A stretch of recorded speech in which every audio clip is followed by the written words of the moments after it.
آئیے اس ہفتے پاکستانی معیشت کی تازہ ترین صورتحال کا ایک جائزہ لیتے ہیں۔ ہمارے پاس معاشی خبروں کے جائزے سے کچھ اہم نکات ہیں اور مقصد یہ سمجھنا ہے کہ معاشی منظر نامے پر کیا کچھ ہو رہا ہے۔ جی بالکل۔ اس جائزے میں ہم اسٹیٹ بینک کے فیصلوں، مارکیٹ کے اتار چڑھاؤ اور کچھ اہم حکومتی اقدامات پر نظر ڈالیں گے تاکہ معیشت کی مجموعی سمت کو سمجھا جا سکے۔ تو چلیں شروع کرتے ہیں۔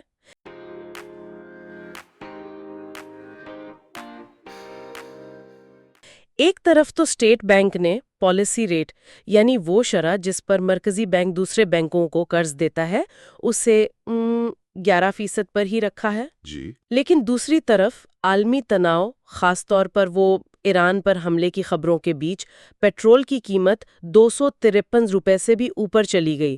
تو یہ ملے جلے اشارے ہیں۔ بالکل، اور اسی دوران مقامی سطح پر صوبائی بجٹ تو سامنے آئے، لیکن ایک زیادہ گہری تشویش وہ ہے مالیاتی شمولیت میں صنفی فرق کی۔ اچھا؟ جی، اعداد و شمار بتا رہے ہیں کہ پچھلی دہائی میں بینک اکاؤنٹس رکھنے والوں کی شرح 28% تو بڑھی ہے، لیکن آپ دیکھیں صرف 14% خواتین کے پاس بینک یا موبائل اکاؤنٹ ہے۔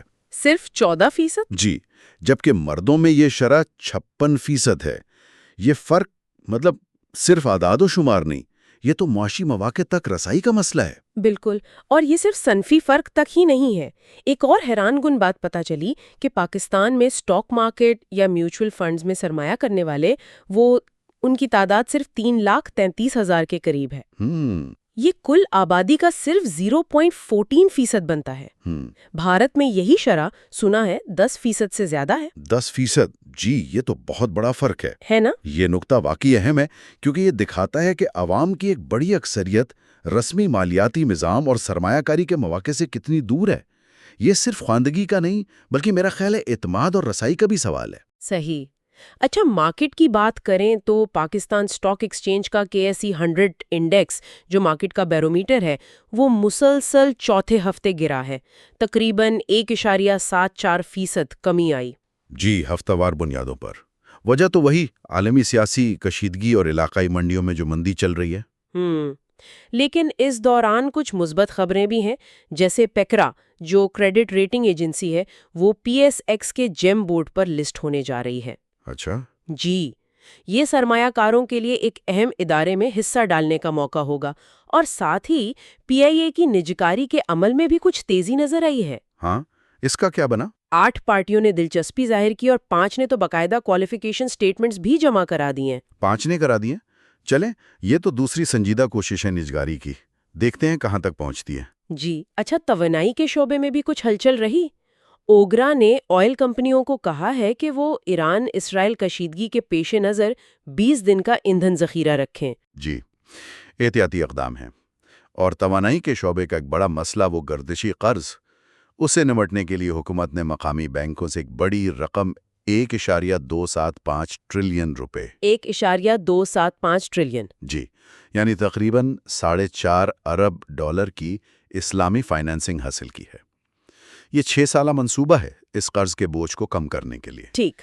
دوسری طرف آٹو انڈسٹری والے پریشان ہیں کہ آنے والے بجٹ میں GST بڑھا کر 18% نہ کر دیا جائے۔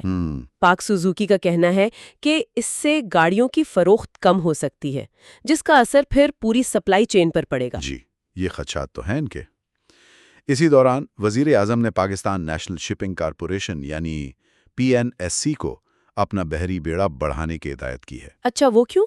مقصد یہ ہے کہ بحری تجارت پر جو سالانہ تقریباً $4 ارب خرچ ہوتے ہیں انہیں بچایا جا سکے۔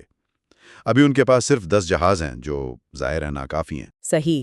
اور ایک دلچسپ پالیسی تبدیلی، وہ چینی والی بات۔ حکومت نے پہلے چینی برآمد کی اور اب کہہ رہے ہیں کہ 7.5 لاکھ میٹرک ٹن چینی درآمد کریں گے۔ جی بالکل، رواں مالی سال کے شروع میں ایکسپورٹ کی اجازت دی تھی اور اب امپورٹ کا فیصلہ۔ اس سے پالیسی سازی اور مارکیٹ کی منصوبہ بندی پر سوال تو اٹھتے ہیں، ہے نا؟ اگر پچھلے ہفتے کے اہم معاشی اعداد و شمار کا خلاصہ کریں تو KSE 100 انڈیکس 1.74% نیچے گیا، ہفتہ وار مہنگائی یعنی SPI اس میں 0.27% اضافہ ہوا۔ اچھا، زر مبادلہ کے ذخائر میں تھوڑا اضافہ ہوا، 0.77%.